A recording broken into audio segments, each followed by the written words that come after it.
అన్నది. నాకు ప్రత్యూష సినిమాలంటే ఎంతో మందికి ఇష్టం.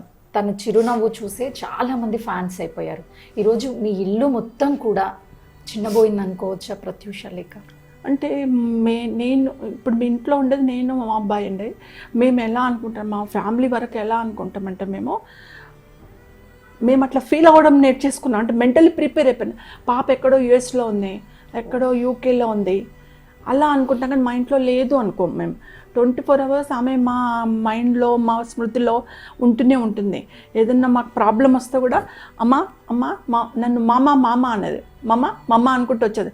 మమ్మ అన్నట్టే నాకు రింగ్ అవుతుంటుంది. అంటే మేము మర్చిపోలే ఆమెని. ఎగ్జాక్ట్లీ. ఎందుకంటే మీరు సంఘటనని మొత్తం అయిపోయిన తర్వాత దగ్గరుండి అంత్యక్రియలు జరిగే వరకు మీరే ఉన్నారు. సో ఎప్పుడైనా కలలో మీకు కనిపించి అమ్మ అని పిలవడం కానీ, ఏమైనా చెప్పే ప్రయత్నం కానీ మీకు చేసిందా ప్రత్యూష? మాకు ఉంటుందండి. మాకు ఏదైనా బాగా ప్రాబ్లం వచ్చిందనుకోండి, ఎవరన్నా మోసం చేసిండ్రు, ఎవరో ఇబ్బంది పెట్టిండ్రు, బాధ పెట్టిండ్రు, లేకపోతే మాకు ఇంట్లోనే ఏదో ప్రాబ్లం వచ్చినప్పుడు తప్పకుండా మాకు అలా వేవ్స్ అలా కనబడుతుంటాయి. మమ్మ అన్నట్టు. బాబు కూడా ఏడ్ చేస్తాడా, అమ్మ నాకు ఎక్కడో అక్క ఉన్నట్టు అనిపిస్తుంది. ఆ ప్రాబ్లంలో కూడా మేము ఆ కాన్షియస్లోకి వెళ్ళిపోతాం, పాప ఉంది అనేసి. ఈ రోజు వరకు కూడా ఒక ప్రత్యూష ఫ్యామిలీ అనే పేరు పడిపోయింది.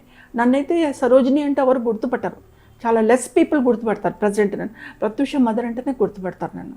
సో అలా మేము ఆమె పేరునే యాప్ట్ చేసేసుకున్నాం, మా కుటుంబానికి పెట్టేసుకున్నాం. సో ఆమెను నెవర్ మేము మర్చిపోయే పరిస్థితులు లేమండి.